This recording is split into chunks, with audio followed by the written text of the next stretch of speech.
आज हम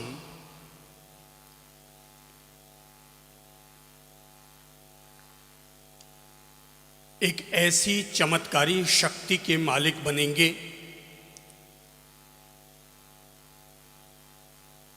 जिस शक्ति में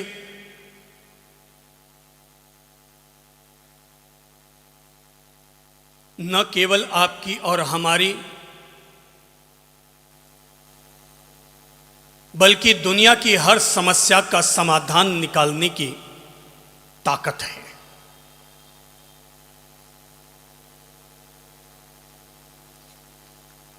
और वो शक्ति है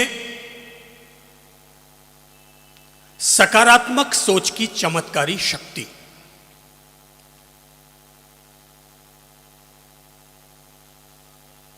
पांव में पड़ी हुई मोच और इंसान की छोटी सोच ये कभी भी इंसान को आगे नहीं बढ़ने देती। इंसान के जीवन में अगर किसी भी जादुई चमत्कार का फल पाना हो तो हम में से हर किसी इंसान को अपनी सोच की क्षमता को बढ़ाना होगा, सोचने की ताकत को बढ़ाना होगा। एक इंसान के भीतर सोचने की इतनी बड़ी ताकत व्याप्त रहती है कि इंसान न केवल धरती के एक कोने से दूसरे कोने तक पहुंच सकता है, बल्कि अपनी इस महान सोच के कारण आदमी ठेठ चंद्रलोक और मंगल ग्रह तक भी पहुंचने में समर्थ हो सकता है। दुनिया में कोई भी आदमी इतना अमीर नहीं होता जो कि अपने गुजरे हुए कल को खरीद सके, और दुनिया में कोई भी आदमी इतना गरीब भी नहीं होता कि अपने आने वाले कल को न संवार सके।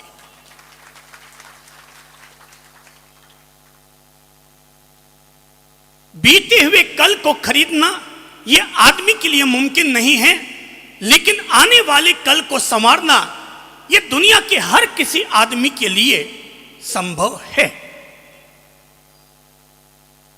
अपने कल को संवारने के लिए, अपने वर्तमान को संवारने के लिए जरूरी होता है कि आदमी अपनी सोचने की क्षमता को ऊंचा उठाए।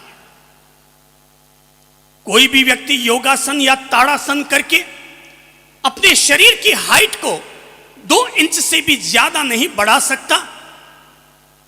कोई भी व्यक्ति योगासन या ताड़ासन करके अपने शरीर की हाइट को 2 इंच से ज्यादा ऊपर नहीं उठा सकता, लेकिन इंसान अपनी सोच को ऊंचा उठाकर अपने आप को हिमालय जितना ऊपर उठा सकता है। आज इंसान जहां जिस मुकाम तक पहुंचा है, उसके हर उस मुकाम तक पहुंचने में आदमी की सोच की भूमिका रही है। आज यदि हर आदमी के हाथ में मोबाइल है एक दूसरे से बात करने के लिए, घर में पूरे देश और दुनिया की खबरों को पाने के लिए अगर टीवी है, एक देश से दूसरे देश में जाने के लिए यदि इंसान के पास हवाई जहाज है, तो क्या आप सोच सकते हैं कि इन सब के पीछे भूमिका किसकी है? किसकी? इंसान की महान सोच की भूमिका है। इसीलिए इंसान की सोच में 3 सद्गुण होने चाहिए। पहला है सोच हो पॉजिटिव, दूसरा है सोच हो पावरफुल, और तीसरा है सोच हो प्योरीफाइड। दिमाग में लीजिए तीनों गुण। नंबर एक क्या है बोलिए तो? Number 1 positiveness, number 2 powerful, number 3 purified, सकारात्मक, शक्तिशाली और पवित्र सोच ही इंसान के जीवन के लिए वरदान हुआ करती है। बड़ी सोच ही आदमी को बड़ा उठाती है और छोटी सोच आदमी को नीचे गिराया करती है। जहां जहां आदमी के भीतर बड़ी सोच होती है, वहां आदमी नहीं होता, बल्कि आदमी भी देवता के समतुल्य हो जाता है। लेकिन जहां जहां आदमी की सोच छोटी होती है, वहां आदमी अपने आप ही छोटा आदमी बन जाया करता है। इंसान की छोटी सोच ही इंसान की विकृत सोच ही इंसान को ओसामा बिन लादेन बनाती है और इंसान की महान सोच ही इंसान को अब्दुल कलाम बनाया करती है। एक लड़का, आज उसका हैप्पी बर्थडे था। अपने हैप्पी बर्थडे होने के नाते मम्मी ने उससे कहा था कि बेटा आज मंदिर जरूर जाना, आज तुम्हारा हैप्पी बर्थडे है, ईश्वर के आशीर्वाद भी लेकर के आ जाना। मैंने तो बेटा अल सुबह सुबह उठते ही तूने मुझे प्रणाम किया, मेरे पांव छुए, मैंने तो तुम्हें चिरंजीव होने का आशीर्वाद दे दिया, लेकिन ईश्वर के मंदिर में जरूर जाना और वहां जाकर के परमात्मा की दुआएं और उनका वरद हस्त भी अपने सिर पर रख करके आ जाना। बेटा हैप्पी बर्थडे था, गया मंदिर में, और जब मंदिर से बाहर निकलने लगा आज बड़ा खुश था, क्योंकि सिर पर पुजारी ने तिलक किया था, प्रसाद खाने को मिला था।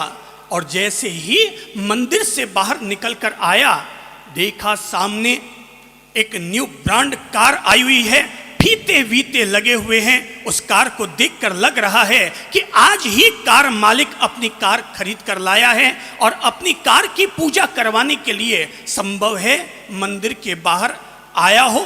तभी मंदिर का पुजारी आया, कार की पूजा की, कुंकू के छींटे डाले, नारियल सुधारा और गणेश जी की वंदना करते हुए कहा, भाई तुम्हारे लिए तुम्हारी लाई हुई ये नई कार तुम्हारे लिए सुखदायी हो, कल्याणकारी हो, मंगलकारी हो। पुजारी तो वहां से खिसक गया, लेकिन वो लड़का लगातार कार को देखता चला जा रहा था। कार के पास चला आया, वो पूजा को भी देख रहा था और कार पर हाथ फेर फेर के कार को सहला सहला करके कार को देखता चला जा रहा था। कार के मालिक ने उससे पूछा, क्या बात है, तुम्हें कार बड़ी पसंद आई? उसने कहा, हाँ अंकल, एक्सीलेंट, आपकी कार शानदार है। तो तुम क्या रोज मंदिर आते हो? बोले, नहीं अंकल, आज मेरा हैप्पी बर्थडे है। मां ने कहा था कि स्कूल जाने से पहले मंदिर जी में धूप लगाने के लिए जरूर जाना, इसलिए मैं आज मंदिर आया हूं। उस युवक ने कहा, ओ तो आज तुम्हारा हैप्पी बर्थडे है? उसने कहा, हाँ अंकल, आज मेरा हैप्पी बर्थडे है। अंकल ने कहा, अरे वाह, कितनी गजब की बात है, मेरा भी आज हैप्पी बर्थडे। ओ अंकल, आज आपका भी हैप्पी बर्थडे है? अंकल ने कहा, तुम्हें कार पसंद आई? अगर तुम्हारी कार में घूमने की इच्छा हो तो आओ, तुम्हें एक चक्कर कटा के ले आता हूं। उसने कहा, अंकल आपने तो मेरे दिल की बात कर दी, मजा आ जाएगा। अगर आप मुझे अपनी नई कार में घुमा देंगे, बड़ा मजा आ जाएगा। मेरी मम्मी ने तो आज मुझे अपने हैप्पी बर्थडे पर छोटी साइकिल दिलाने का वादा किया है, पर आप मुझे मेरे हैप्पी बर्थडे पर अगर कार में घुमा देते हैं तो मजा आ जाएगा। अंकल ने उसे कार में बिठा लिया और दोनों कार में निकल पड़े। चलते चलते ही कार में अंकल ने बच्चे से पूछा, तो क्या वाकई तुम्हें मेरी कार पसंद आई? बोले, सर शानदार, मस्त है आपकी कार, मजा आ गया। लड़के ने पूछा, सर आपने आज ही खरीदी है? अंकल ने कहा, नहीं नहीं, मैंने नहीं खरीदी, आज मेरा हैप्पी बर्थडे है, इसलिए मेरे बड़े भाई ने मुझे मेरे हैप्पी बर्थडे पर यह कार गिफ्ट दिलाई है। आज मेरे हैप्पी बर्थडे पर मेरे बड़े भाई ने मुझे एक कार गिफ्ट दिलाई है। क्या तुम्हारे मन में होता है कि तुम भी ऐसी कार पाना चाहते हो? क्या तुम भी चाहते हो कि बड़े होकर के तुम भी ऐसी कार पाना चाहोगे? लड़के ने कहा, सर जब मैं कार को देख रहा था और आपकी कार में बैठा, तब तक तो मेरे भाव यही थे कि मैं भी बड़ा बन करके ऐसी ही कार खरीदूंगा। लेकिन अंकल, जब आपने कहा कि आज आपके हैप्पी बर्थडे पर, आज आपके हैप्पी बर्थडे पर आपके बड़े भाई ने आपको ये कार गिफ्ट दी है, तो आपकी इस बात को सुनकर मेरे दिल में भी आ रहा है कि मैं भी बड़ा बन करके आपके भाई की तरह बड़ा आदमी बनूंगा, ताकि मैं भी अपने छोटे भाई के हैप्पी बर्थडे पर उसे कार गिफ्ट दे सकूं। मैं भी अपने छोटे भाई के हैप्पी बर्थडे पर उसे ऐसी कार गिफ्ट दे सकूं। तुम अपनी सोच को इतना ऊंचा उठाओ ऐ मेरे भाई, जितना ये दुनिया कभी सोच भी नहीं सकती, क्योंकि इंसान की महान सोच ही इंसान को ऊंचाई के तगार पर लेकर जाया करती है। इंसान की सोच अगर आज अच्छी है, आने वाले कल में आपकी सोच ही आपको परिणाम देगी, क्योंकि आपके दिमाग में आने वाली हर सोच आपके सपने के लिए बीज का काम करती है। जैसे आप अपनी सोच को अगर ऊंचा उठा लेंगे, तो मैं ये कहना चाहूंगा मेरे भाई बहनों, आज हम जैसा सोचते हैं आने वाले कल के लिए वही बीजारोपण का काम करता है। जैसे कोई व्यक्ति आज बीज बोता है, 6 महीने बाद उसमें से पौधा फूल भी खिल करके आ जाते हैं, और कुछ वृक्ष ऐसे होते हैं जिनमें कि फल भी निकल करके आ जाया करते हैं। आज हम जैसा सोचेंगे हमारे जीवन में आने वाले कल को वैसा ही होता चला जाएगा। इसीलिए मैं आप लोगों को आज इस बात के लिए प्रेरणा देने का प्रयास करूंगा कि हम में से हर कोई व्यक्ति अपनी सोच के प्रति सावधान बने, अपनी सोच के प्रति सावधान बने, क्योंकि सोच ही आने वाले कल का निर्माण किया करती है। जैसा आप सोचेंगे वैसा आप बोलेंगे, जैसा आप बोलेंगे वैसा आपका व्यवहार होगा, जैसा आपका व्यवहार होगा वैसी आपकी क्रियाएं होंगी, और जैसी आपकी क्रिया होगी वैसी ही आपकी आदतें बनेंगी, और जैसी आपकी आदतें होंगी वैसा ही आपका चरित्र बनेगा। अगर आप अपने अच्छे चरित्र का निर्माण करना चाहते हैं तो अपनी आदतों को सुधारिए। आदतों को अगर सुधारना चाहते हैं तो पहले अपने व्यवहार को सुधारिए। व्यवहार को अगर सुधारना चाहते हैं तो पहले अपनी जबान को सुधारिए, और जबान को अगर सुधारना चाहते हैं तो सबसे पहले अपनी सोच को सुधारिए। इंसान की सोच, 3 तरह की सोच पैदा होती है। एक होती है नेगेटिव सोच, दूसरी होती है पॉजिटिव सोच, और तीसरी होती है न्यूट्रल सोच। पहली सोच कौन सी? Negative. Number 2 positive. Number 3 neutral. जब जब आदमी क्रोध करता है, वैर करता है, ईर्ष्या करता है, किसी के साथ जलेसी करता है, चलते हुए के बीच में अपनी टांग देकर उसे गिराता है, तब आदमी नकारात्मक सोच का शिकार हो जाता है। और जब जब आदमी किसी के द्वारा गलती किए जाने के बावजूद उसे माफ करने को तैयार हो जाता है, जब जब आदमी किसी के द्वारा क्रोध किए जाने के बावजूद अपनी ओर से उसे शरबत पिलाने के लिए तैयार हो जाता है, तब आदमी की सोच सकारात्मक बन जाती है। और जहां आदमी के भीतर न नकारात्मक न सकारात्मक, केवल दिमाग में विचारों की धाराएं चलती रहती है, उस धारा का नाम है न्यूट्रल सोच।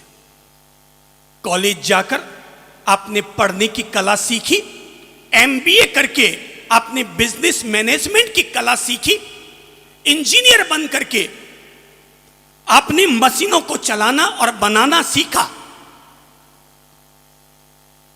लेकिन दुनिया की किसी भी कॉलेज में, दुनिया के किसी भी विद्यालय और विश्वविद्यालय में आदमी को एक कला नहीं सिखाई जाती, और वो होती है सोचने और बोलने की कला। ये कला सीखने के लिए आपको किसी चंद्र प्रभु और ललित प्रभु की पाठशाला में आना होगा, किसी चंद्र प्रभु या ललित प्रभु की पाठशाला में आना होगा, ताकि आप सोचने की कला जीवन में सीख सके। क्योंकि जैसा, फिर दोहराता हूं, जैसा आदमी सोचेगा वैसा ही बोलेगा, व्यवहार करेगा, क्रियाएं करेगा, आदतें होंगी, चरित्र बनेगा। इसलिए मूल को अगर आदमी सुधार ले तो इंसान अपने जीवन में सफलता के द्वार खोलने में निश्चित तौर पर समर्थ हो जाता है। अगर किसी भी व्यक्ति के जीवन में सफलता के अगर द्वार कहीं से खुलते हैं तो दुनिया की महान मशहूर कंपनी सोनी, उसी के डायरेक्टर ने कभी कहा था, अकिको मुदितो ने कि positive thinking is the backbone of any successful product. किसी भी तरह के सफल उत्पादन के पीछे अगर किसी की भी भूमिका रहती है तो वो होती है इंसान की महान और सकारात्मक सोच। आज की तारीख में इस दुनिया में अगर जरूरत है, हर परिवार, हर समाज, हर देश के लिए अगर किसी भी चीज को जरूरत है तो एकमात्र इस बात की जरूरत है कि हम में से हर कोई व्यक्ति अपनी नकारात्मक सोच को सकारात्मक सोच में कैसे तब्दील कर डाले। मन की उलझनों से सब परेशान हैं। सबको पता है क्रोध बुरा है, ईर्ष्या बुरी है, राग द्वेष बुरे हैं, पर बुरा बुरा बुरा सोचने मात्र से कोई व्यक्ति उस बुराई से मुक्त नहीं हो जाता। बुराई से मुक्त होने के लिए आदमी को नकारात्मक सोच से सकारात्मक सोच में आदमी कैसे तब्दील कर सके, ये आदमी को कला आनी आवश्यक है कि हम अपनी नेगेटिविटी से बाहर कैसे निकलें और पॉजिटिविटी की तरफ हमारे कदम कैसे बढ़ जाएं। एक पिता और पुत्री दोनों के बीच में इतना बेहद प्रेम, इतना बृहद प्रेम कि बेटी अगर पापा अपने ऑफिस जा रहे हैं तो ऑफिस जाने से पहले पापा के जूते साफ करके, चमका करके, पॉलिश करके रख देती। जब पापा निकलते घर से उनकी सूटकेस तैयार करके पापा के हाथ में पकड़ा देती। और तो और जैसे ही वो घर के बाहर अपना कदम रखने लगते कि बेटी कहती पापा आई लव यू, और ये कहते हुए पापा के हाथ में मोटरसाइकिल की चाबी भी थमा देती। रात को सोने से पहले पापा के पास बैठती, साथ में बैठकर टीवी देखती, गुटरगू करती, और रात को जब पापा सोने के लिए जाते तो पापा का सर दबाती, कमर दबाती, पांव दबाती। न जाने बेटी इतनी संस्कारशील बच्ची थी, पापा का इतना ज्यादा ख्याल रखती थी कि पापा ऑफिस में भी अगर रहते तब भी अपनी बेटी के बारे में सोचते रहते थे। अगर कभी पापा का मन न लगे, ऑफिस से अगर कोई डांट पड़ गई और पापा घर में आ जाते और देखती कि आज मेरे पापा बड़े उदास हैं, तो लोरियां गाती, गीत गुनगुनाती और अपने पापा का मन बहला लिया करती थी। और पापा से कहा करती कि पापा, सबसे मेरे प्यारे पापा, सबसे मेरे प्यारे पापा, दुनिया में अगर मेरा सबसे प्यारा कोई है तो मेरे पापा हैं, पापा हैं, पापा हैं। कुल मिलाकर के पिता और पुत्री के बीच में इतना स्नेहपूर्ण संबंध था, इतना अधिक भावनात्मक लगाव था कि पिता अपनी पत्नी को भी इतना महत्व नहीं देता था जितना कि अपनी बेटी को देने लग गया। उसे एहसास होने लग गया कि बेटी है अभिमान हमारा, बेटी है अभिमान हमारा, बेटी है सम्मान। अरे जिस घर में बेटी जन्मे वो घर स्वर्ग समान।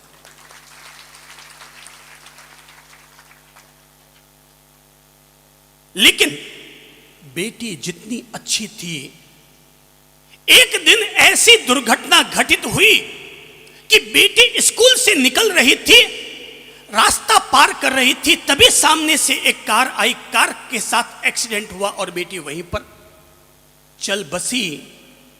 बेटी चली गई, लेकिन उसके पापा रात दिन अपनी बेटी के बारे में सोचते रहते। दिन में खाना खाने बैठे तो खाना ना भाए, रात को सोने के लिए जाए तो बेटी की याद सताने लगे। जैसे ही सोने लगते कि सोते ही एहसास होता जैसे बेटी उनके करीब आ गई है, उनके पांव दबा रही है, उनकी कमर दबा रही है, उनके सिर पर विक्स की मालिश कर रही है। उसे ऐसा एहसास होता, आंख खोलता चौंकता, क्योंकि सामने तो बेटी होती नहीं थी। दिन बीतते चले गए, लेकिन आदमी डिप्रेस्ड हो गया, अवसादग्रस्त हो गया, अपनी बेटी को चाहते हुए भी न भुला पाया। उसकी जिंदगी विचलित हो गई। दिन ऐसे ही बीत रहे थे। वो व्यक्ति हमारे संपर्क में है, वो व्यक्ति हमारे संपर्क में है। हमारे संपर्क में आने के बाद उसने हमारी अच्छी किताबें पढ़नी शुरू की, हमारे सत्संग में आना शुरू किया, उसकी मानसिकता थोड़ी सी ठीक हुई, लेकिन फिर भी वो अपनी बेटी को न भुला पाया। एक रात जब वो सोया हुआ था, तभी उसने सपना देखा, और सपने में उसने देखा कि वो किसी परिलोक में चला गया है। परिलोक में पहुंचकर उसने देखा कि वहां पर नन्ही नन्ही परियां हाथ में मोमबत्तियां थामे हुए और शोभा यात्रा और जलसे के रूप में चली जा रही हैं। वे अपने आप में गीत गुनगुना रही हैं, गीत गा रही हैं, और मोमबत्तियों का उनका जुलूस निकलता चला जा रहा है। वो आदमी उस जुलूस को देखता चला जा रहा था अपने सपने में, और उसने तभी देखा कि जुलूस जहां समाप्त हो रहा था, तो वहां पर एक लड़की ऐसी भी थी जिसके हाथ में मोमबत्ती सुलग नहीं रही थी, उस परी की मोमबत्ती बुझी हुई थी। वो व्यक्ति उसके करीब गया, यह सोचकर कि ना जाने ऐसा क्या हुआ कि बाकी तो सब परियों की मोमबत्तियां जल रही हैं, एक अकेले उसी की मोमबत्ती बुझी हुई है। वो ये सोचकर उसके करीब गया, उसने अपने जेब में हाथ डाला, माचिस निकाली, तीली सुलगाई और मोमबत्ती जलाने लगा। लेकिन जैसे ही मोमबत्ती की तरफ तीली लेकर गया, देखते ही चौंक पड़ा, क्योंकि वो परी कोई और नहीं बल्कि उसकी अपनी बेटी ही थी। वो परी कोई और नहीं बल्कि उसकी अपनी बेटी थी। चौंक पड़ा, उसने अपनी बेटी से कहा, बेटी क्या बात है, सबकी मोमबत्तियां जली हुई है, तेरी मोमबत्ती क्यों बुझी हुई है? बेटी ने कहा, पापा आपकी वजह से। बेटी ने कहा कि पापा आपकी वजह से मेरी मोमबत्ती बुझी हुई है। क्यों बेटा, मेरी वजह से क्यों मोमबत्ती बुझी हुई है? क्या तेरी मोमबत्ती को जलाने वाले यहां और कोई नहीं है? छोटी नन्ही परी ने कहा, पापा मेरी मोमबत्ती को यहाँ हर रोज जलाया जाता है, मेरी मोमबत्ती को यहाँ हर रोज जलाया जाता है, पर पापा आप रात को सोने से पहले रोज मुझे याद करते हैं, और मुझे याद कर करके आप अपनी आंखों से आंसू ढुलकाते हैं। आपके वे आंसू पापा, मेरे प्यारे पापा, आपके वे आंसू सीधे मेरे परिलोक पहुंचते हैं और आकर के मेरी इस मोमबत्ती पर गिर जाते हैं, और गिरते ही मेरी मोमबत्ती बुझ जाती है। क्या बेटा, मेरे रोने से तेरा अंधेरा हो जाता है? क्या मेरे रोने से तेरे घर का उजियारा समाप्त हो जाता है? हाँ पापा, आप जब जब रोते हैं, मेरी हर रोज यहां पर सुबह मोमबत्ती जलाई जाती है, और हर रोज यहां पर ऐसा ही जलसा निकलता है, पर पापा मुझे रोज अंधेरे में चलना पड़ता है, क्योंकि आप धरती पर रोते हैं, उसके आंसू मेरी मोमबत्ती पर आकर गिरते हैं और मेरी मोमबत्ती बुझ जाती है। पापा ने कहा, बेटा अगर ऐसा है तो मैं आज के बाद नहीं रोऊंगा मेरे बेटे, तुम ही बताओ कि मैं क्या करूं कि जिससे कि तुम्हारी जलती हुई मोमबत्ती अब भविष्य में कभी ना बुझे। बेटी ने कहा, पापा अगर आप चाहते हैं कि मेरी मोमबत्ती अब ताज जिंदगी में कभी ना बुझे, तो पापा प्लीज अपने दिमाग में पलने वाले नेगेटिव थॉट्स, अपने दिमाग में पलने वाली नकारात्मकताओं को आप अभी इसी वक्त यहां पर निकाल करके फेंक दीजिए। आज से रोना बंद कीजिए, हंसना चालू कीजिए, आज से आप मुस्कुराना शुरू कीजिए, और मुझे याद करके आज के बाद आप आंसू मत ढुलकाइए, बल्कि मुझे याद करके आप मुझे अपने गले से लगा करके आप अपने आप को खुश रखा करें। और अगर पापा आपको लगता है आपको मेरी बहुत ही ज़्यादा याद आ रही है, तो प्लीज़ आज के बाद मेरे लिए आंसू मत ढुलकाना। जब भी मेरी याद आए तो मेरे नाम से कोई भलाई का काम कर देना।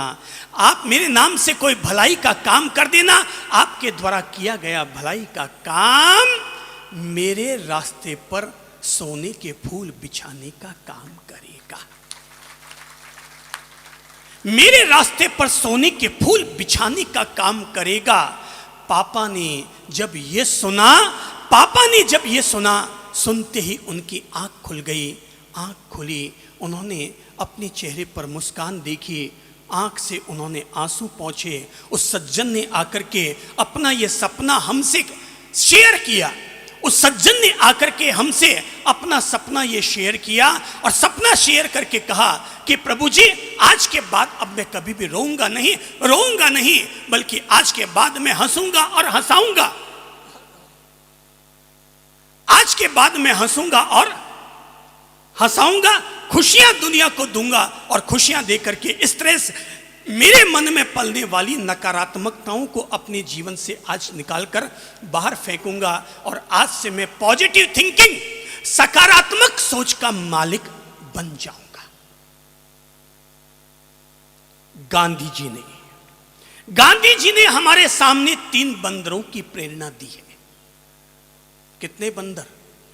3 बंदर। क्या आपको सबको याद है 3 बंदर? कितने लोगों को याद है? हाथ खड़ा करके बताइए तो। ओ, सबको याद है। बेटियां खड़ी हो, ऊपर आओ। बेटा खड़े हो, आगे वाले आप। हाँ, चलिए ऊपर आइए। चलिए मेरे करीब आइए। यहां तीनों लोग जनता की तरफ मुंह कीजिए अपने, क्रमशः लाइनबद्ध हो जाइए। नंबर 1 इधर आओ मेरे करीब, ठीक है। नंबर 2 बिटिया आगे आओ। नंबर 3। नंबर 1, गांधी जी का पहला बंदर क्या कहता है? हाथ से इशारा करके बताओ। नंबर 1, सभी लोग अपना हाथ लगाकर बताइए। इन्होंने कहा बंदर का पहला निशान कहां लगाया है? कहां लगाया है? कहां? मुंह पर। इसका मतलब क्या हुआ? इसका मतलब क्या हुआ? जोर से बोलिए। बुरा मत बोलो। सभी लोग मुद्रा बना लीजिए, हाथ रखिए अपने मुंह पर। गांधी जी के 3 बंदर, गांधी जी ने 3 बंदर देखे होंगे, यहां पर हजारों बंदर हैं। नंबर 1 क्या कह रहा है? पहला बंदर, जोर से बोलिए, बुरा मत बोलो। नंबर 2 बंदर, कान पर अंगुली रखिए, आप भी रखिए और अब बोलिए इसका मतलब क्या हुआ? बुरा मत सुनो। तीसरा बंदर क्या प्रेरणा दे रहा है? हाथ पर। हाथ कहां रखने हैं? आंख पर। आप भी रख लीजिए सारे लोग अपने हाथ। और ये तीसरा बंदर क्या कहता है? बुरा मत देखो। दोबारा रिपीट कीजिए। नंबर 1 बंदर, बुरा मत बोलो। नंबर 2 बंदर, बुरा मत सुनो। नंबर 3 बंदर, बुरा मत देखो। गांधी जी के 3 बंदर हमसे कहते हैं बुरा मत बोलो, बुरा मत सुनो, बुरा मत देखो। पर चंद्रप्रभ का चौथा बंदर है जो आप सब लोगों को प्रेरणा देता है। अपनी अंगुली सिर पर रखिए, अपनी अंगुली कनपट्टी के पास रखिए और अब जरा बोलिए कि चंद्रप्रभ का चौथा बंदर क्या कहता है? जरा जोर से बोलिए तो। बुरा मत सोचो। याद रखिएगा, जब तक आदमी बुरा सोचेगा तब तक बुरा देखेगा भी, बोलेगा भी, सुनेगा भी। लेकिन अगर आदमी ने चौथा बंदर अपने भीतर लागू कर डाला, अगर आदमी ने चौथा बंदर अपने जीवन में लागू कर डाला कि बुरा मत सोचो, तो अपने आप ही गांधी के 3 बंदर लागू हो जाते हैं। इस देश का भला तब तक नहीं होगा जब तक गांधी के 3 बंदर लागू किए जाएंगे। इस देश का भला तब होगा जब चंद्रप्रभ के चौथे बंदर को लागू किया जाएगा। और चंद्रप्रभ का चौथा बंदर कहता है बुरा मत सोचो, बुरा मत सोचो, बुरा मत सोचो, बुरा मत सोचो। जब भी सोचो अच्छा सोचो, जब भी सोचो सकारात्मक सोचो, जब भी सोचो औरों की भलाई को लेते हुए फिर सोचो। नेगेटिव मत सोचो। जब भी सोचो पॉजिटिव सोचो। Be positive, be positive, be positive. अगर हम अपने दिमाग पर इतना सा नियंत्रण पाने में अगर सफल हो जाते हैं कि हम अपने दिमाग में बुरा नहीं सोचेंगे, तो आप बुरा बोलेंगे भी नहीं, बुरा देखेंगे भी नहीं और बुरा सुनेंगे भी नहीं। आज की तारीख में अगर जरूरत है तो केवल इस अकेले चौथे बंदर की जरूरत है जो हमें प्रेरणा देता है। ऐ मेरे भाई बहनों, बुरा मत सोचो। अगर आप बुरा नहीं सोचेंगे तो धरती भी स्वर्ग होगी, और अगर मर के ऊपर जाएंगे तो ऊपर भी आपको स्वर्ग मिलना तय है। क्योंकि धर्म कहता है मन एवं मनुष्याणाम कारणम बंध मोक्षयो, इंसान का मन और मन की धाराएं ही इंसान के बंधन और मुक्ति का आधार होती है।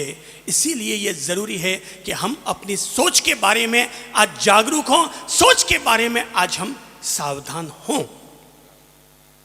आज हम अपने सोच के बारे में सावधान हों। अगर हम लोग 2 मिनट के लिए भी अपने आप को सकारात्मक बनाने में सफल होते हैं तो क्या होगा, जरा सोचो। नंबर 1, भाई साहब आप खड़े होइए तो। हाँ प्रभु जी, जरा एक पैगाम दीजिए आप हमें, और पैगाम ये दीजिए कि आपका जन्म पत्नी के पेट से हुआ है कि मां के पेट से? मां के पेट से। मां के पेट से। नंबर 1, नंबर 1, इन्होंने कहा कि मां के पेट से हुआ। जरा एक बात बताइए, आपने कहा कि आपका जन्म मां के पेट से हुआ, अब जरा बताइए कि आपका पालन पोषण किसने किया? मां ने। मां ने, अथवा माता और पिता दोनों ने मिलकर के आपका पालन पोषण किया। स्कूल में आपके पढ़ाई की व्यवस्था किसने की? मां पिताजी ने। मां पिताजी ने की, ठीक है। पढ़ाई की व्यवस्था भी उन्होंने की। कॉलेज में पढ़े तब भी व्यवस्था उन्होंने की होगी। उम्मीद करते हैं आपकी शादी हो गई है। आपकी शादी बिल्कुल हो गई है, ठीक है। ये कहते हैं मेरी बिल्कुल शादी हो गई। अब जरा बताइए कि शादी किसने करवाई? पिताजी ने कराई। पिताजी और माताजी ने करवाई। शादी में गहने किसने चढ़ाए? माताजी ने चढ़ाए। माताजी ने चढ़ाए। ये गिनती बढ़ती जा रही है। ये तो बिल्कुल मैं पड़ाव छू रहा हूं। एक एक बारीक चीज अगर छूते चले जाएंगे तो 1000 बातें अभी निकल करके आ जाएंगी। इन्होंने 1000 बातों के लिए भी अभी एक एक चीज में हाथ बढ़ते जाएंगे। ये सब मम्मी पापा ने किए। 1000 चीजों को हम गिनती में ले आएंगे मेरे भाई कि उन्होंने किया। सारी बातें के लिए अपन कह देंगे कि सब कुछ उन्होंने किया। अब वापस मैं पूछूंगा, सोचो कि अपन ने वापस उनके लिए क्या किया।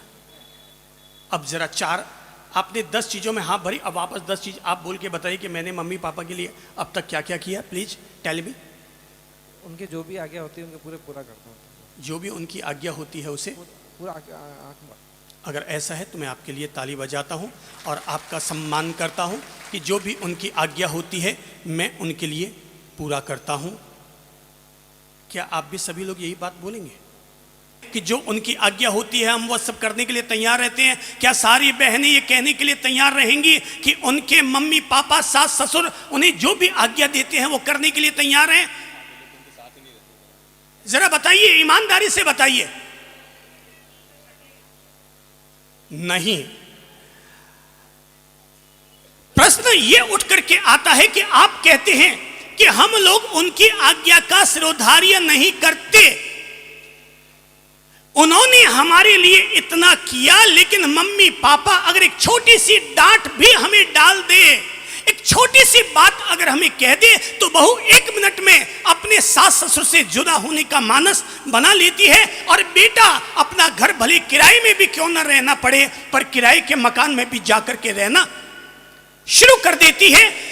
प्लीज केवल 2 मिनट के लिए सोचिए अपने मम्मी पापा के बारे में कि उन्होंने आपके लिए क्या किया और हमने वापस उनके लिए क्या किया। अगर आप केवल 2 मिनट पॉजिटिव होकर के उनके बारे में सोच लेंगे तो आप यहीं बैठे बैठे अपने मम्मी पापा से कहेंगे, पापा सॉरी, मम्मी सॉरी, मैंने तब आपके सामने जो कुछ कह दिया मैं उसके लिए सॉरी कहता हूं और मैं आज से वापस आपके साथ अपना रिश्ता कायम करता हूं। केवल 2 मिनट के लिए। अब तक आपने सालों तक नेगेटिव थिंकिंग रखकर, नकारात्मक सोच रख करके तो आप उनसे सालों से जुदा होते रहे, भाई भाई से जुदा होता रहा, पर अगर केवल आप 2 मिनट के लिए भी पॉजिटिव होकर सोचने के लिए तैयार हो जाएंगे तो मम्मी पापा को तो छोड़ो, आप अपने दुश्मन को भी गले लगाने के लिए तैयार हो जाएंगे। केवल 2 मिनट की पॉजिटिव थिंकिंग, केवल 2 मिनट की पॉजिटिव थिंकिंग। रावण की सभा में सारे लंकावासी इस विद्रोह के साथ पहुंचे कि राजन, हम अपना अपना त्याग पत्र देने को तैयार हैं। सारी जनता में विद्रोह हो रहा है क्योंकि राम सेतु का निर्माण कर रहा है। अरे बंदर लोग पत्थर पर राम का नाम लिखते हैं और पत्थर को पानी में छोड़ रहे हैं, पत्थर पानी में तैर रहा है। अरे जब राम के नाम में इतनी ताकत है तो पता नहीं खुद राम में कितनी ताकत होगी कि अगर राम के नाम का भी पत्थर पानी में छोड़ दिया जाए तो पत्थर पानी में तैरने लग रहा है। सारे लंकावासी रावण के पास पहुंचे, सारे लंकावासी रावण के पास पहुंचे, अपने मन के भाव कहे। रावण भी विचलित हो गया, सोचने लगा मुझ में ताकत तो बहुत है, मैं नवग्रहों को काख में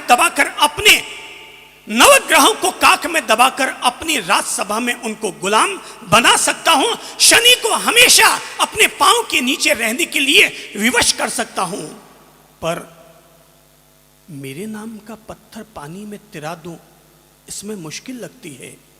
रावण सोचने लगा, पल भर सोचा और पल भर सोचने के बाद रावण ने अपनी सभा से कहा, ठीक है, कल सुबह सूर्योदय के समय सभी लोग समुद्र तट पर चले आना।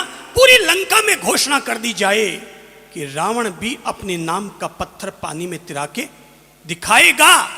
सारी लंका अगले दिन समुद्र के किनारे आकर के खड़ी हो गई।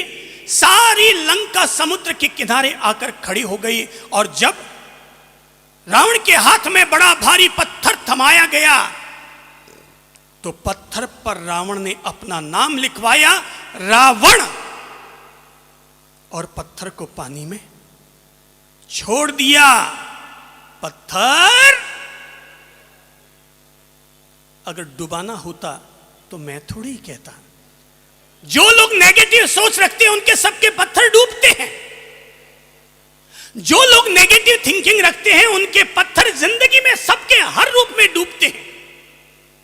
लेकिन रावण के नाम का पत्थर तिर गया, रावण के नाम का पत्थर तिर गया और सारी लंका में रावण की जय जयकार हो गई। रावण की जय जयकार हो गई, लंकेश की जय हो, लंकेश की जय हो, लंकेश की जय हो। और रावण जब अपनी जय जयकार करवाता हुआ, अपने 36 इंच के सीने को फूलाता हुआ वापस जब अपनी लंका में, अपनी राजसभा में पहुंचा, राजमहलों के अंदर गया, आज बड़ा खुश था क्योंकि आज उसके नाम का पत्थर भी पानी में तिर गया था। जब मंदोदरी के पास गया रावण, तो मंदोदरी ने रावण से पूछा रात को कि प्रियतम, एक बात समझ में न आई। अरे राम के नाम का पत्थर तिरा बात समझ में आती थी क्योंकि राम के पास सत्य था, धर्म था, शील था।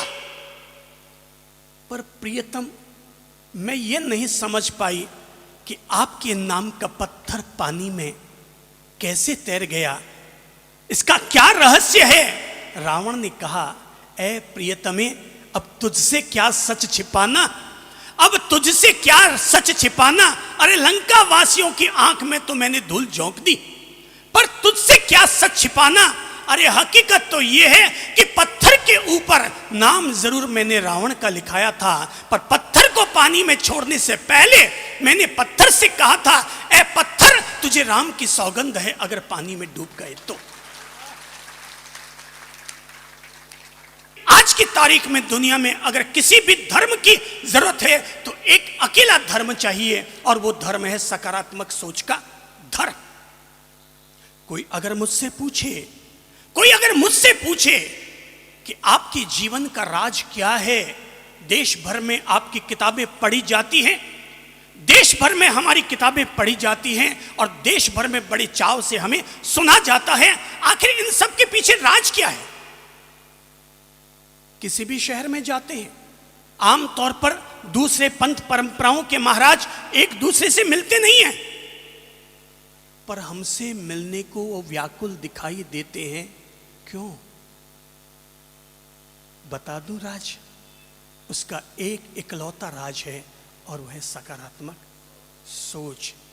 सकारात्मक सोच आज से करीबन 9 साल पहले, करीब 9 से 10 साल पहले राजस्थान सरकार ने अपनी ओर से यह निर्णय लिया था कि वो अपने हर कलेक्ट्री में चंद्रप्रभ महाराज के सकारात्मक सोच के सिद्धांत को, सकारात्मक सोच के संदेश को हर कलेक्ट्री में स्थापित करेगी और बड़े बड़े स्टिकर और बड़े बड़े कैलेंडर बना करके पूरे राजस्थान के हर कलेक्ट्री में सकारात्मक सोच के हमारे पैगाम के बड़े बड़े स्टिकर लगा दिए गए। अब सरकारें बदलती है तो स्टिकर भी बदल जाया करते हैं, पर अनेक कलेक्टरों ने हमसे भी कहा है कि जब जब भी हमारा दिमाग गर्म होता, जब जब भी हमारे सामने बड़ी समस्या आती, हमारे टेबल के ठीक सामने आपका स्टिकर लगा हुआ रहता था बी पॉजिटिवनेस का, और उसका परिणाम यह होता था कि हम बड़े से बड़े संकट से उबर जाते, बड़े से बड़े नेगेटिव वातावरण से बाहर आने में सफल हो जाते।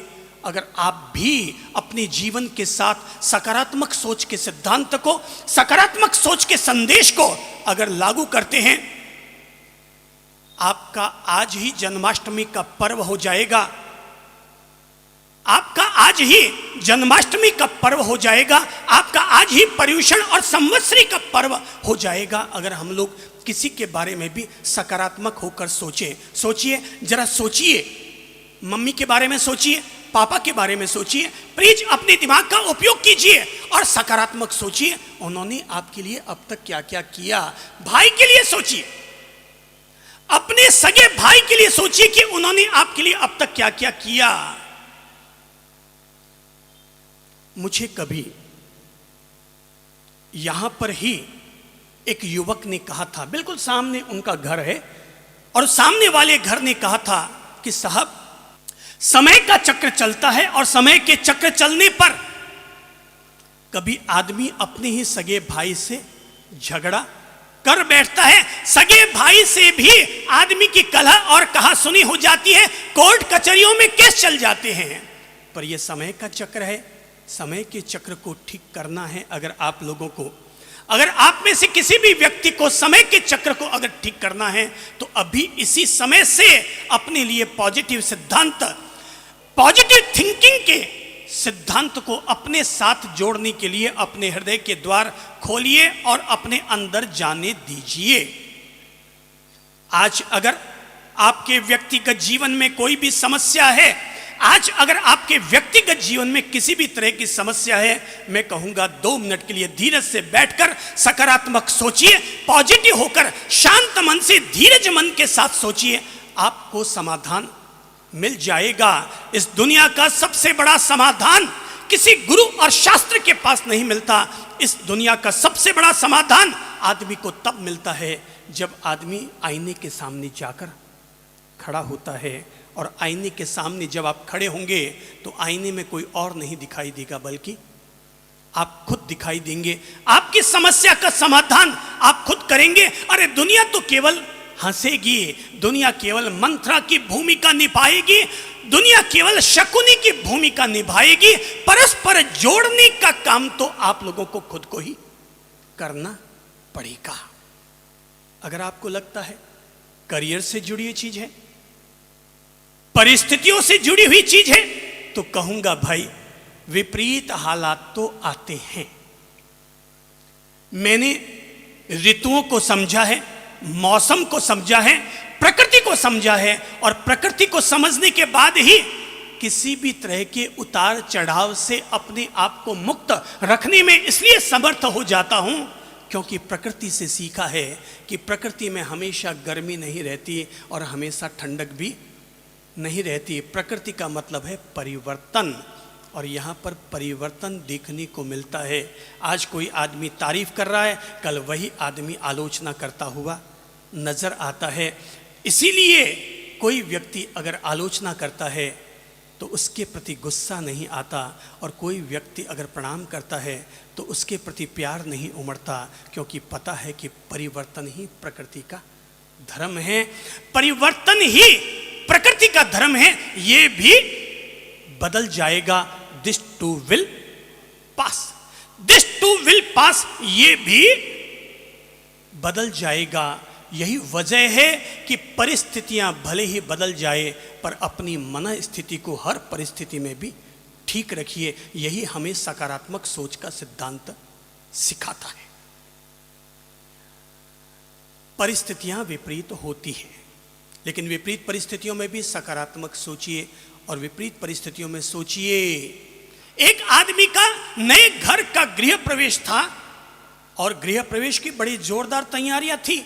नया घर बनाया था, नई कोठी बनाई थी, नया पैसा कमाया था, बड़ी शानदार आलीशान गृह प्रवेश का कार्यक्रम रखा था। बाहर से भी करीब 1000 लोग आए हुए थे और 5000 लोगों का खाना रखा हुआ था। अगले दिन सुबह गृह प्रवेश का कार्यक्रम था और रात भर भट्टियां चल रही थी, 8-8 तरह की मिठाइयां बन रही थी।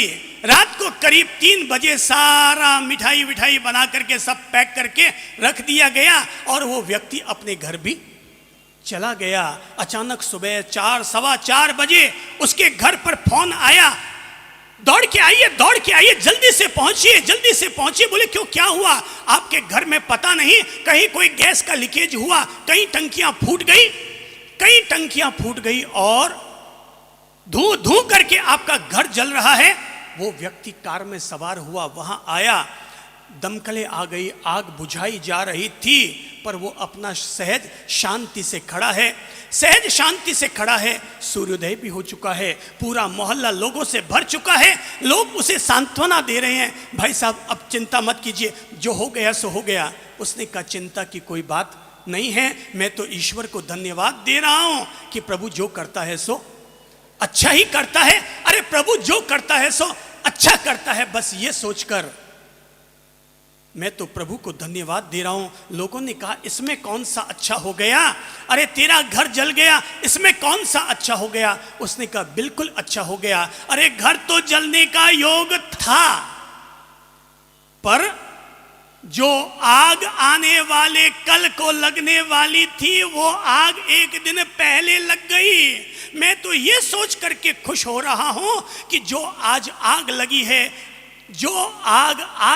है, अगर यही आग 2 दिन के बाद लगती तो मैं और मेरा पूरा परिवार जल करके भस्म हो जाते। अरे आग लग गई, मकान तो फिर बना लूंगा, हम जल जाते तो फिर कहां से हम लोग वापस आते। मकान अगर जल गया कोई चिंता नहीं, विपरीत वातावरण बन जाने पर भी आदमी के द्वारा वहां पर अपने मन में धैर्य और शांति रखने का नाम है सकारात्मक सोच। अगर आप अपने परिवार में हैं तो मैं कहूंगा भाई आपके करियर के लिए भी सकारात्मक सोच फलदायी होगा, आपकी फैक्ट्री को चलाने में भी सकारात्मक सोच फलदायी होगा। आज अगर व्यापार में घाटा भी लग रहा है, प्लीज सकारात्मक सोचिए और इस विश्वास के साथ फिर अपने आप को बढ़ाने का प्रयास कीजिए। आज घाटा लग रहा है तो क्या हुआ, प्रकृति का धर्म है परिवर्तन, कल वापस फायदा भी हो जाएगा। ये सोचते हुए आप अपने मन को ठीक कीजिए और मन को ठीक करके अपने करियर की तरफ बढ़ जाइए। अगर आप अपने परिवार को भी देखते हैं तो परिवार में देरानी जेठानी, सास बहू, मम्मी पापा, बच्चे। अच्छा जरा एक बात सोचिए, क्या कोई भी बहुरानी ये बात बताएगी कि जब वो सोती है तो उसकी सासू माँ भी उसके कमरे में आके सोती है? कोई है? नहीं। सासू अलग सोती है, बहू अलग सोती है। देरानी जेठानी दोनों का कमरा अलग अलग, देरानी जेठानी दोनों के बच्चे अलग अलग, देरानी जेठानी दोनों के कमरे अलग अलग, देरानी जेठानी दोनों की ड्रेस अलग अलग, देरानी जेठानी दोनों के गहने अलग अलग, सब चीजें अलग अलग है। आपके मम्मी पापा भी अलग अलग, पीहर भी अलग अलग, पर आप दोनों ताज जिंदगी के लिए सगी बहनों से बढ़कर हो सकते हैं अगर बीच में एक चीज को जोड़ लिया जाए, और वो है सकारात्मक सोच। वो है सकारात्मक सोच।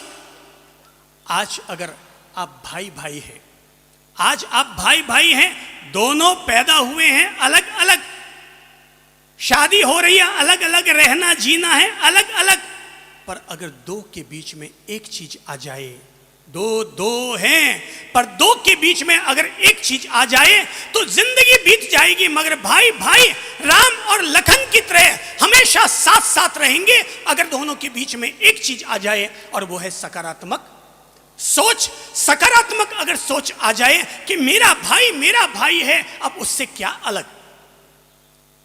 जब कैकेयी ने वर मांग लिया था राम के लिए 14 साल का वनवास और भरत के लिए राज्याभिषेक, तो राम ने कहा था भरत से और अपनी माता कैकेयी से भी कहा था कि माते, अगर आप कहते कि भरत के लिए राज्य सौंपना है, मैं 1 मिनट के लिए सौंपने के लिए तैयार हो जाता।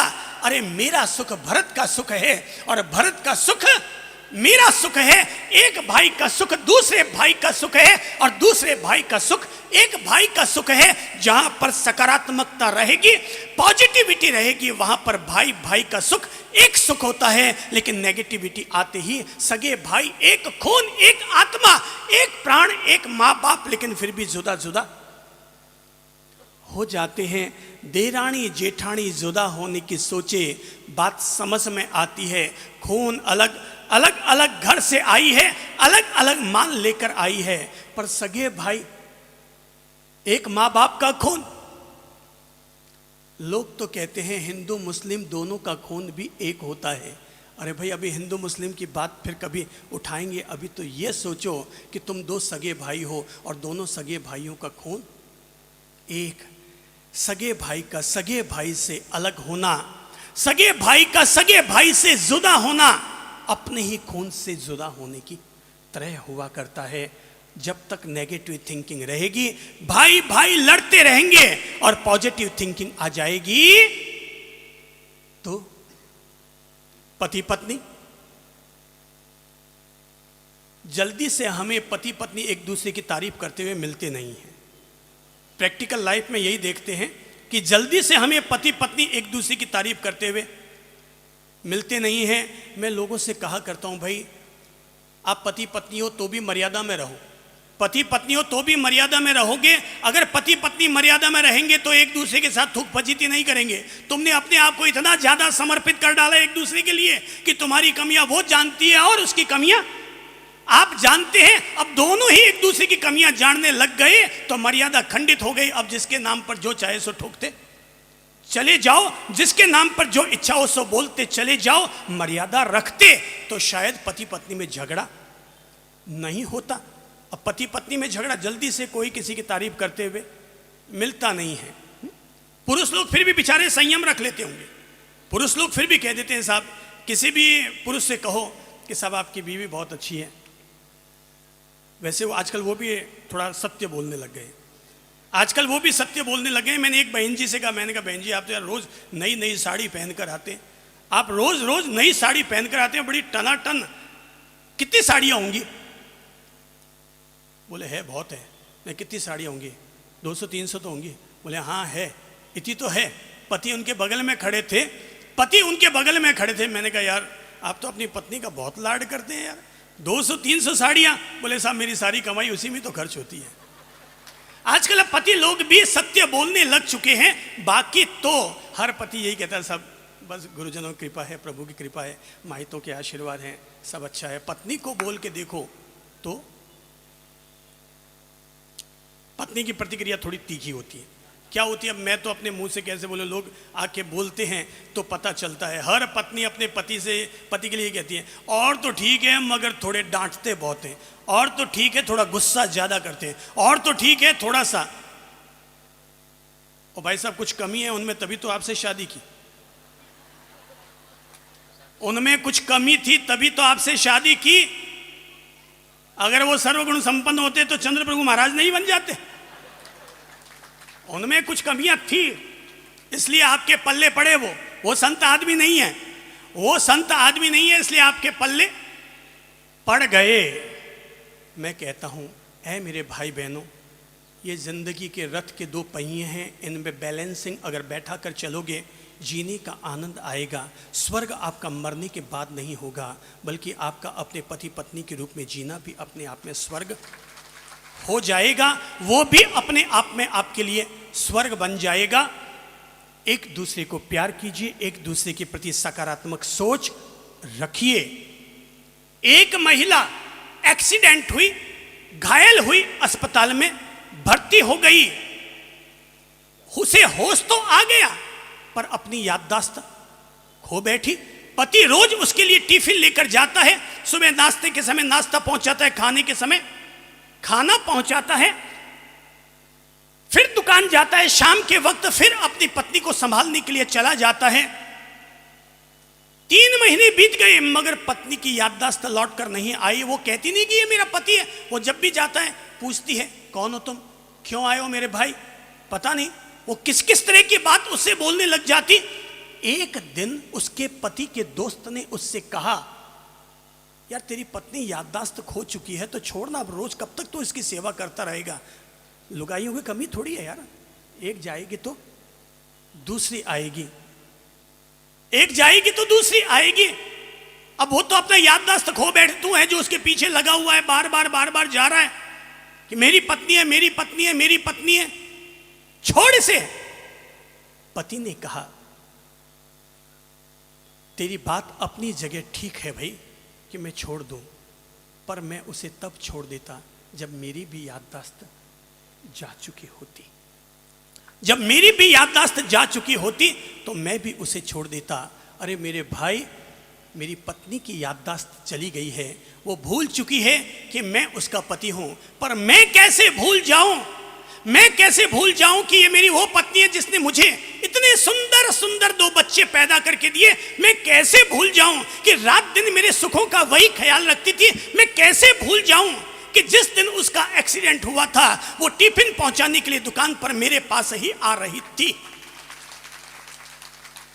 वो मेरा भोजन पहुंचाने के लिए दुकान पर टिफिन लेकर के स्कूटर पर मेरे पास आ रही थी और उसकी स्कूटी का एक्सीडेंट हो गया। आज वो अपना याददाश्त खो बैठी है। अरे वो अपना याददाश्त खो बैठी तो क्या हुआ, मुझे तो अभी तक याददाश्त है कि ये मेरी प्यारी प्यारी पत्नी है। ये मुझे तो याददाश्त है। पत्नी के द्वारा याददाश्त खोए जाने के बावजूद अगर पति उसका सम्मान, पति उसकी सेवा को अगर बरकरार रखता है तो मैं कहूंगा इसी का नाम है सकारात्मक सोच। परिवार के लिए सकारात्मक सोच, मम्मी पापा के लिए सकारात्मक सोचिए, सास बहू आपस में सकारात्मक सोचिए। बहू सोचे जो आज 1 मिनट में अपनी सासू से जुदा होने का सोच लेती है, वो जरा सोचे कि अगर ये सास ना होती तो तुम इस घर में बहू बनकर कभी ना आ पाती। यही वो सास है जिसने कि तेरे लिए खुशामदी करके और अपने घर में तुझे बहू के रूप में कबूल किया। अरे यही वो सास है। हो सकता है आपके लिए इसकी कद्र ना हो, पर यही वो सास है जिसकी कोख में आपका सुहाग पला हुआ है। यही वो सास है जिसकी कोख में आपका सुहाग पला हुआ है। 9 महीने तक आपका सुहाग उसी के पेट में रहा था और उसी ने ही आपके सुहाग को पाल पोस करके आज इतना बड़ा किया हुआ है। अरे तुमने तो कल शादी की और कल माथे पर टीका, सुहाग का टीका तुमने तो कल लगाया है और कल से कह रहे हो कि मेरा तेरे नाम का करवा चौथ का व्रत है। पर तेरी सासू मां ने तो 25 साल तक उसे तेरे सुहाग को पाल पोस कर बड़ा किया है। मेरी मां से मैं पूछा करता था, मम्मी जी हमने आपको ताज जिंदगी में कभी गुस्सा करते हुए नहीं देखा। तो मां ने हमें बचपन में ही अपने जीवन का ये मंत्र दिया था और मां ने कहा था कि बेटा मुझे गुस्सा इसलिए नहीं आया क्योंकि बड़े अगर डांटते तो मेरे मन में आता था कि बड़े हैं, बड़े नहीं डांटेंगे तो कौन डांटेगा? और छोटों से अगर गलती होती तो ये सोचकर मुझे गुस्सा नहीं आता था, ये सोचती थी कि बच्चे हैं, अब बच्चों से गलती नहीं होगी तो किससे होगी? मां के द्वारा बचपन से ही अपनाया गया ये पॉजिटिव थिंकिंग का सिद्धांत उन्हें जिंदगी में कभी क्रोध न आया। परिणाम ये निकला कि वे साथ साथ देरानी जेठानियां रही होंगी, लेकिन सबके बीच में चहेती के रूप में पहचानी गई, एकमात्र इस पॉजिटिव थिंकिंग के सिद्धांत के कारण। आज हमारे भारतीय समाजों में, हर धर्म के समाज में, हर पंथ में अगर किसी सिद्धांत की जरूरत है, मैं फिर कहूंगा पॉजिटिव सिद्धांत की जरूरत है। आज समाजों की हालत, धरती जब बनी तो ईश्वर ने केवल धरती बनाई थी, मगर हम इंसान ने उस धरती को बांटा। ये भारत, ये पाकिस्तान, ये अफगानिस्तान, ये अमेरिका, रूस। भगवान ने कहा था सबे भूमि गोपाल की, सारी भूमि उसकी है, ऊपर वाले ने पृथ्वी बनाई, मगर हम लोगों ने, खुद गर्ज लोगों ने उस जमीन के टुकड़े टुकड़े करके अपने अपने देश के नाम दे डाले। भगवान ने जब हम लोगों को बनाया तो भगवान ने केवल एक ही धर्म बनाया था, और वो था इंसान होकर इंसान के काम आने का धर्म। लेकिन हमने वो धर्म तो भुला दिया, और कोई धर्म, हिंदू धर्म, कोई जैन धर्म, कोई इस्लाम, कोई ईसाई, कोई सिख, कोई पारसी, न जाने कितने कितने धर्म होते चले गए। कितने समाज हम लोगों ने बांट डाले हैं। आज कितने समाज बन चुके हैं हमारे यहां पर। एक समाज वाला दूसरे समाज वाले को हल्का दिखाने में तुला हुआ है। हमारा देश, हमारे देश की सारी राजनीति आजकल जातियों पर टिकी हुई है। 25 साल पहले सारी राजनीति धर्म के नाम पर खेली जाती थी, और आज की सारी राजनीति किसके नाम पर? जातियों के नाम पर खेली जाती है। इस देश को जातियों ने बांट डाला। अब धर्म रहा कहां है? धर्म का तो जन्म ही हुआ था इंसान होकर इंसान के काम आने के लिए। अब कोई एक दूसरे के काम नहीं आता। सब लोगों ने अपने अपने बैनर टांग दिए और समाज अलग अलग टुकड़ों में बंट गया। समाज बंट गया, धर्म बंट गया। मजहब नहीं सिखाता आपस में बैर रखना, मजहब नहीं सिखाता आपस में बैर रखना, और हम लोगों ने केवल बैर ही बैर बांध लिए हैं। मंदिर अलग, मस्जिद अलग, गुरुद्वारा अलग, चर्च अलग, सब अलग अलग। और एक लाइन अगर कोई पब्लिक में उठ जाए, कोई कह दे हिंदू खतरे में तो तहलका मच जाए, कोई बोल दे मुसलमान खतरे में तो तहलका मच जाए। इंसान इंसान के काम आना छूट गया। मंदिर बनाते हो, मस्जिद बनाते हो, अरे मंदिर और मस्जिद तो यूं ही बनते रहेंगे, मिटते रहेंगे। पर इंसान अगर मिटता चला गया तो मंदिर मस्जिदों को बना के भी तुम लोग क्या कर लोगे? कहीं मंदिर बना बैठे, कहीं मस्जिद बना बैठे, कहीं मंदिर बना बैठे, कहीं मस्जिद बना बैठे। सोच सोच कर सोचो, बनाने तो क्या आए थे और क्या से क्या बना बैठे। बनाने तो क्या आए थे और क्या से क्या बना बैठे। अरे हमसे तो वे परिंदे कहीं अच्छे हैं, हमसे तो वे परिंदे कहीं अच्छे हैं जो कभी मंदिर पर भी जाकर गुटर गू करके आ जाते हैं, और कभी मस्जिद पर बैठकर भी गुटर गू करके आ जाया करते हैं। कितनी बड़ी बात है।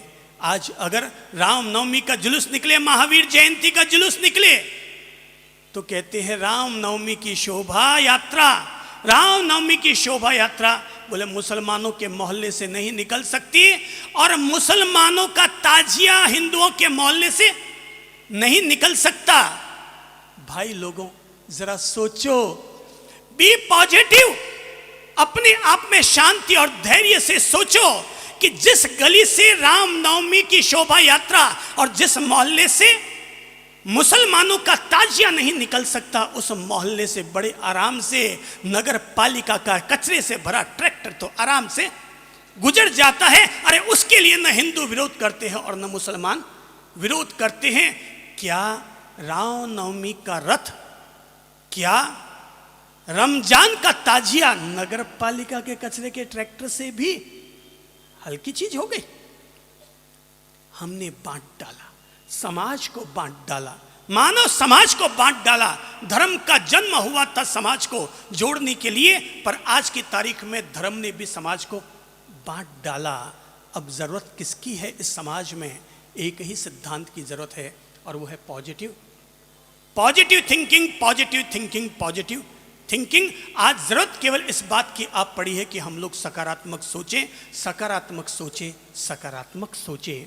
पॉजिटिव थिंकिंग का सिद्धांत हमें सिखाता है, नंबर एक, पॉजिटिव थिंकिंग का सिद्धांत हमें सिखाता है नंबर एक, अच्छे विचार लीजिए और अच्छे विचार दीजिए। अच्छे विचार लीजिए और अच्छे विचार अपनी ओर से दीजिए। यही जब हम पिछली बार आए थे तो यही भीलवाड़ा की बात है। एक स्कूल के करीब से हम लोग गुजर रहे थे, हमारे साथ 5-7 लोग और थे, 5-7 लोग और थे, और वहां पर लिखा हुआ था समाज मंत्रालय के सहयोग से निर्मित, समाज कल्याण मंत्रालय के सहयोग से निर्मित। छोरों ने क्या किया पता है? खाली दिमाग शैतान का घर। इस दुनिया को उत्तम विचारों की जरूरत है, इस दुनिया को उत्तम विचारों की जरूरत है। आज अगर आजाद चौक में यहां अगर भोजन रख दो ना, तब भी इतनी पब्लिक नहीं आएगी जितने कि उत्तम विचारों को सुनने के लिए यहां पर पब्लिक आई हुई है। यहां न लड्डू मिल रहे हैं, न पेड़े मिल रहे हैं, न सिक्के मिल रहे हैं, लेकिन फिर भी एक विटामिन यहां पर मिल रहा है हर किसी को, और वो है उत्तम विचारों का विटामिन। बुद्धि को पेंसिल की तरह नुकीली करने का यहां पर काम हो रहा है। खाली दिमाग शैतान का घर। परिणाम क्या निकला? परिणाम यह निकला, छोरों ने वहां क्या किया? मंत्रालय के म के ऊपर से बिंदु घिस के हटा दिया और म के नीचे ऊ, म के नीचे ऊ बना दिया। बिल्कुल हकीकत की बात बता रहा हूं, म के नीचे ऊ बना दिया। क्या बना? मन में बोल लीजिए, बोलिएगा मत, क्योंकि मैं भी जब वहां पढ़ के आया तो बोलने की इच्छा हुई नहीं थी। उत्तम विचारों की धरती पर खेती कीजिए, उत्तम विचार आप लोगों तक पहुंचाइए। आज अगर आप किसी की शादी में गए, आपने फूलों का गुलदस्ता दिया। एक गुलदस्ता कितने में आता होगा भाई साहब? फूलों का एक गुलदस्ता क्या बोलते हैं उसको? बुक्की क्या बोलते हैं? एक अच्छा बुक्के कितने का आता होगा? हैं 200-500 रुपये का एक बुक्के। कितने का आता है बुक्का? और मुक्का? मुक्का फ्री में। बुक्का आता है 200 में, 500 में, 1000 में भी आता होगा। आपने किसी की शादी पर ले जाकर के एक बुक्का दिया, कल क्या होगा उसका? कल क्या होगा? अगले दिन कचरे में फेंक दिया गया। ओ भाई साहब, केवल बुक्का नहीं फेंका गया, बल्कि गुलदस्ते के बहाने आपने उस गुलदस्ते पर जो 500 रुपये खर्च किए, मेहनत करके आपने जो 500 रुपये कमाए थे, आपके 500 की भी ऐसी की तैसी हो गई, वो भी उस कचरे खाने में चला गया। बुक्का गया, पैसा गया, मेहनत गई। और वहीं अगर आप 500 की किताबों का सेट, 500 की किताबों का सेट ले जाकर के उसे देंगे, अगले दिन क्या होगा? क्या होगा? जोर से बोलिए तो। पढ़ेगा। मैं आपको एक भाई का नाम बताता हूं, और उसका नाम है आनंद राठी। क्या नाम बताया मैंने? आनंद जी राठी, शेयर मार्केट के किंग। उन्होंने अपने बच्चे की शादी पर, उन्होंने हमसे कहा कि साहब, मैंने अपने बच्चे की शादी पर जब शादी का कार्ड देने के लिए जा रहा था, तो मैंने हर कार्ड पर 5-5 हजार रुपये का एक आइटम बनाया था, जिसमें एक चांदी की गिलास और जो आइटम रखे जाते हैं, आधा किलो काजू, एक चांदी की गिलास। और उसने एक काम ये किया, आनंद जी राठी ने, कि संबोधि धाम उन्होंने फ़ोन किया और कहा कि साहब, एक आपकी जो स्टैंडर्ड किताबें हैं, उन किताबों और सीडी का एक सेट बनवा करके भिजवा दीजिए। 500 रुपये का एक सेट लगभग होना चाहिए। उन्होंने हमसे 1500 सेट मंगवाए, और 1500 सेट उन्होंने चांदी की गिलास, आधा किलो काजू और एक आधा आइटम और रख करके, और 500 रुपये की हमारी किताबों का सेट उसमें डलवा करके उन्होंने सबको दिया। वो कहते हैं साहब, 4500 रुपये मेरे धूड़ में गए, और आपकी किताबों पर जो मैंने 500 खर्च किए थे उसके लिए मेरे पास 1000 फ़ोन आए कि यार तूने ये चीज़ बड़ी शानदार दी, ये चीज़ बड़ी शानदार दी। मेरे 4500 रुपये धूड़ में गए। किसी ने भी ये फ़ोन करके नहीं कहा यार चांदी की गिलास क्या टनाटन दी, पर ये फ़ोन ज़रूर आए कि यार तूने किताबें बड़ी शानदार और जानदार दी। देखिए अभी पिछले साल की बात बता रहा हूँ, हम लोग इंदौर गए थे और आपको ये बताऊँ, इंदौर में जब हमारा नगर प्रवेश होने वाला था उससे एक दिन पहले की घटना, हम लोग इंदौर के बिल्कुल करीब पहुंच चुके थे, प्रवेश होने वाला था। बाकी के महाराष्ट्री लोग पीछे आ रहे थे और मैं आगे चला गया। तो मैं एक बस स्टैंड पर वहां पर बैठ गया इनकी इंतजारी के लिए, थका हुआ था, वहीं पर बैठ गया, इंतजारी करने लगा। इतने में ही मैंने देखा कि वहां पर कुछ और लोग भी आकर के बैठ गए बस में बैठने के लिए। तभी एक लड़का आया और लड़का पॉलिश करने वाला था, जूतों पर पॉलिश करने वाला लड़का। वो लड़का आया और उसने वहां पर बैठे हुए लोगों से पूछा, sir polish polish polish polish. एक आदमी ने झट से कहा, हाँ भाई मेरे जूतों के पॉलिश कर दो। वो लड़का बैठा, उसने अपनी दुकान वहां पर लगाई, यानी जो लकड़ी का पॉलिश करने वाला होता है उसने सामने रखा, उसने उस पर जूते रखवा दिए और जैसे ही जूते रखवाए उसने अपनी डिब्बी ब्रश निकाला और साथ में ही उसने किताब निकाली और किताब निकाल करके उस अंकल से कहा, अंकल जी मैं आपके जूतों की पॉलिश करता हूं, तब तक आप 5 मिनट तक ये किताब पढ़िए। उन्होंने उनको किताब दे दी। मैं बगल में बैठा हुआ था, वो सज्जन महानुभाव किताब पढ़ते जा रहे थे और पढ़ते पढ़ते न जाने उनको एक लाइन इतनी अच्छी लगी कि उन्होंने फिर उसका उच्चारण करते हुए प्रोनाउंसिएशन के साथ उन्होंने जब वो किताब की लाइनें पढ़ी तो मैं चौंका, क्योंकि वो शब्द तो मेरे लिखे हुए शब्द थे। मैं चौंका तो मैंने उधर ध्यान दिया तो मैं चौंक पड़ा, क्योंकि जिस पॉलिश वाले लड़के ने उस अंकल को जो किताब दी थी वो चंद्रप्रभ की किताब थी, कैसे खोलें किस्मत के ताले। उस किताब का नाम था कैसे खोलें किस्मत के ताले। वो किताब पढ़ने लगा। 10 मिनट बाद पॉलिश करके वो आदमी तो रवाना हो गया। मैं उस लड़के से मुखातिब हुआ और मैंने उससे पूछा, भाई ये किताब किसकी है? बोले साहब मुझे तो किसी ने गिफ्ट दी थी। मैंने कहा तुम्हें पता है ये किताब किसकी है? वो 1 मिनट चौंका। उसने कहा साहब 1 मिनट ठहरिए, मुझे थोड़ा बहम हो रहा है। और उसने किताब पर फोटो देखा और फोटो देखकर कहा, क्या कहीं आप ही तो चंद्रप्रभ महाराज नहीं है? मैंने कहा हाँ भाई हूँ तो वही। वो हाथों हाथ हमारे पाँव में गिर पड़ा और गिर कर कहने लगा, साहब आपकी किताब ने मुझे नई जिंदगी दी है। अरे मैं तो मरने के लिए जा रहा था, मैं तो यहाँ इंदौर में मरने के लिए जा रहा था। इंदौर में तालाब के किनारे ही मुझे आपकी ये किताब पढ़ी मिली। मैंने वो किताब पढ़ी और किताब का परिणाम ये हुआ, मैं वहाँ से लौट कर आ गया और मुझे ये प्रेरणा मिल गई कि भले ही मैंने बीए क्यों न किया हुआ हो, मुझे गवर्नमेंट नौकरी क्यों न मिल रही हो, मैं अपना पुश्तैनी धंधा करूंगा और उसी से अपने आप को आगे बढ़ाऊंगा। आपकी लाइनें लिखी हुई थी कि तकिए से कभी भी कील नहीं ठोकी जाती है। कील ठोकने के लिए तो आदमी को हथौड़ा ही उठाना पड़ता है। तकिए से कभी कील नहीं ठोकी जाती, जब भी कील ठोकती है तो हथौड़े से ठुकती है। बस मुझे ये दिल में लग गई बात और मैंने अगले दिन से ही अपना ये पुश्तैनी काम शुरू कर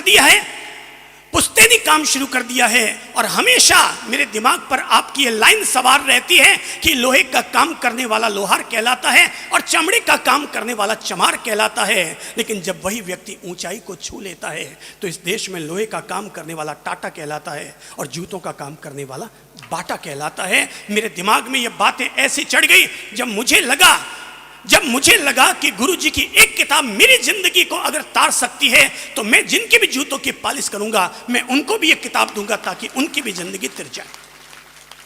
किताब देती है, किताब बंद द्वार खोलती है, किताब हमारे भीतर की नेगेटिविटी को कम करती है, किताब हमें ज्ञान का प्रकाश देती है और हमें सकारात्मक सोच की तरफ आगे बढ़ने के लिए प्रेरित करती है। सकारात्मक सोच हमें सिखाती है हमेशा आधा गिलास भरा हुआ देखिए। सकारात्मक सोच का सिद्धांत हमसे कहता है कि अगर कोई भी व्यक्ति हो, हर व्यक्ति में आधी अच्छाइयां और आधी बुराइयां होती हैं। अगर बुराइयों पर ध्यान दोगे तो तुम अपने सगे बेटे का भी उपयोग न कर पाओगे, पर अगर अच्छाइयों पर ध्यान दोगे तो अपने पड़ोसी का भी उपयोग करने में सफल हो जाओगे। सकारात्मक सोच का सिद्धांत आधा गिलास भरा देखने के लिए प्रेरणा देता है कि ऐ मेरे भाई, अगर तुम्हारे पांव में जूता नहीं है तब भी चिंता मत करो। उन लोगों को देखो, उन लोगों को देखकर प्रेरणा लो जिनके पास पांव भी नहीं है।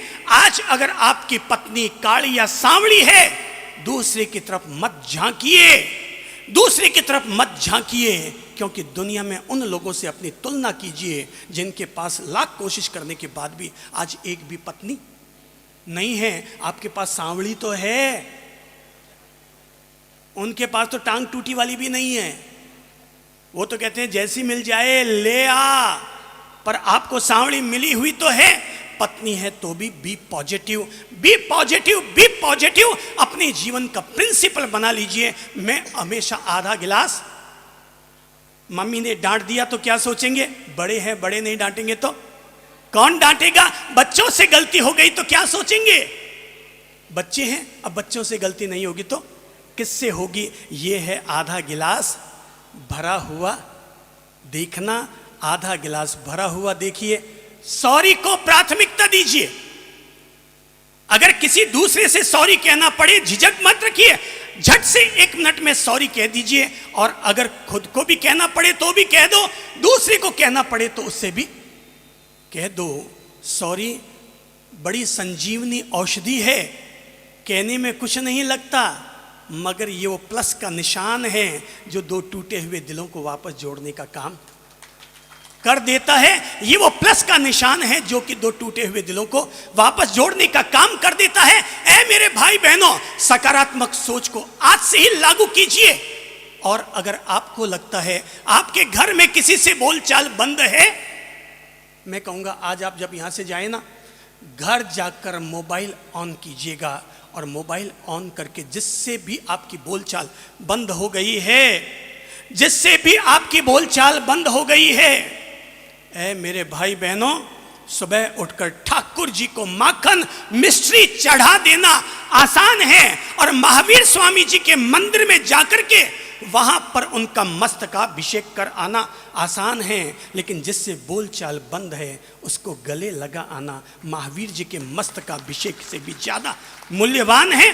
किसी भी व्यक्ति के लिए पालीतना तीर्थ की 5000 सीढ़ियां चढ़ करके तीर्थ यात्रा करने से कहीं पहले जरूरी है तिरुपति तीर्थ जाकर के वहां की 10,000 सीढ़ियां चढ़ करके तीर्थ यात्रा करने से पहले जरूरी है आपकी जिससे बोलचाल बंद है, आप अपने उस परिजन के घर जाकर उसकी केवल 5 सीढ़ियां चढ़ करके उससे सॉरी बोल करके आ जाइए। आपको तिरुपति और पालीतना तीर्थ की वंदना का लाभ अपने आप मिल जाएगा। यहां से जब घर जाएं, घर जाते ही मोबाइल ऑन कीजिएगा, अपनी ओर से सॉरी कह दीजिएगा। वो अगला माफ करे या ना करे, आपने तो सॉरी कह के अपने जी को हल्का कर लिया, आपने तो जी को हल्का कर लिया। भगवान के दरबार में आप जब दोनों जाएंगे, भगवान आपकी पीठ थपथपाएंगे ये कहते हुए कि भाई तूने तो धरती पर रह करके स्वर्ग का पथ अपना लिया था, तूने अगले को सॉरी कह दिया था, पर अगले के हंटर जरूर पड़ेंगे क्योंकि उसने विनम्रता का जवाब भी सम्मान से देने का संस्कार अपने जीवन में न सीखा। उसको वहां हंटर पड़ेंगे, तुम्हारा वहां पर सम्मान होगा। सम्मान इसलिए होगा क्योंकि तुम सॉरी कहने के लिए 4 कदम आगे बढ़कर आ गए। 36 इंच का सीना उसका नहीं होता जो रोजाना जिम में जाकर दंड मुद्गर कसरत लगाकर आता है। 36 इंच का सीना उसका होता है जो गलती करने वाले को माफ करने का बड़प्पन दिखाता है, जो गलती करने वाले को माफ करने का बड़प्पन दिखाता है। यही सकारात्मक सोच का सिद्धांत हमें सिखाता है। माफी मांगो और माफ कर दो, माफी मांगो और माफ कर डालो। हर कोई यहां हालातों से मजबूर होता है, हर कोई यहां हालातों से मजबूर होता है। कौन चाहकर किससे दूर होता है। जिंदगी का असली पाठ यही सीख लो कि हर रिश्ता, हर एक अच्छा रिश्ता मोती और हर अच्छा दोस्त को ही नूर होता है।